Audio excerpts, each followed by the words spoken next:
మహబూబాబాద్ జిల్లా కేంద్రంలోని CPI ML new democracy party ఆధ్వర్యంలో భారీ ర్యాలీ జరిగింది.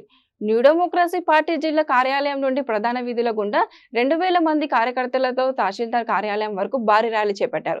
పార్టీ రాష్ట్ర కార్యవర్గ సభ్యులు కామ్రేడ్ మండల వెంకన్న మాట్లాడుతూ కాంగ్రెస్ పార్టీ అధికారంలోకి రాకముందు ప్రజలకు రకరకాల మాటలు చెప్పి 6 గ్యారంటీ హామీ పథకాలను అమలు చేస్తామని కాంగ్రెస్ పార్టీ హామీ ఇచ్చిందని ఆయన గుర్తు చేశారు. 6 గ్యారంటీ హామీ పథకాలను తక్షణమే నెరవేర్చాలని ఆయన డిమాండ్ చేశారు. ఈ కార్యక్రమంలో పార్టీ నాయకులు హెచ్ లింగన్న, సామపాపయ్య, తెల్లబోయిన లక్ష్మయ్య, నాయకులు, కార్యకర్తలు భారీ సంఖ్యలో పాల్గొన్నారు.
ఈ హామీలు తూచా తప్పకుండా అమలు చేయాలి.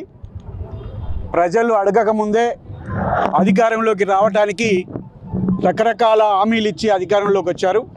అధికారంలోకి వచ్చిన తర్వాత వాటన్నిటిని కూడా విస్మరించారు. అరకొరగా హామీలు అమలు చేస్తూ ప్రధానమైనటువంటి హామీలైన ఇలా రైతు భరోసా ఇలా కౌలు రైతులకు ఇవ్వాలి.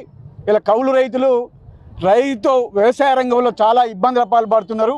పెట్టుబడులు పెట్టి ఇలా రైతులకు ఇచ్చేటువంటి కౌలు కూడా వాళ్ళు చెల్లించి ప్రకృతి వైపరీత్యాలు ఇలా బీమా సౌకర్యాలు లేకుండా వాళ్ళకి ఎలాంటి రుణాలు లేకుండా ఇవాళ వాళ్ళు ఇబ్బందులు పడేటువంటి పరిస్థితి కౌలు రైతులకు ఉన్నది. ప్రధానంగా అదే కాకుండా ఇలా ఇండ్లు లేనటువంటి వాళ్లకు ఇందిరమ్మ ఇల్లు ఇస్తానన్నాడు. ఇందిరమ్మ ఇల్లుల ఊసే లేదు.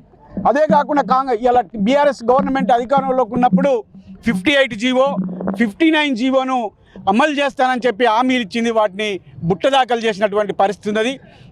బీఆర్ఎస్ ప్రభుత్వం విస్మరించినటువంటి హామీలను కూడా మేము అమలు చేస్తామని చెప్పి ఇలా రేవంత్ రెడ్డి ప్రభుత్వం అధికారంలోకి వచ్చినాక చెప్తున్నాడు. వాటిని కూడా అమలు చేయాలి.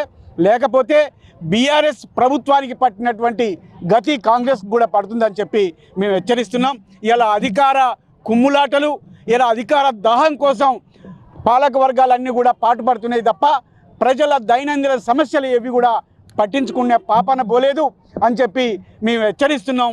ఇలా రైతులకు అన్యాయం జరిగితే ఇలా సిపిఐఎంఎల్ న్యూ డెమోక్రసీ పార్టీ ఊరుకోదని చెప్పి పెద్ద ఎత్తున ఆందోళన చేస్తుందని చెప్పి మేము తెలియజేస్తున్నాం.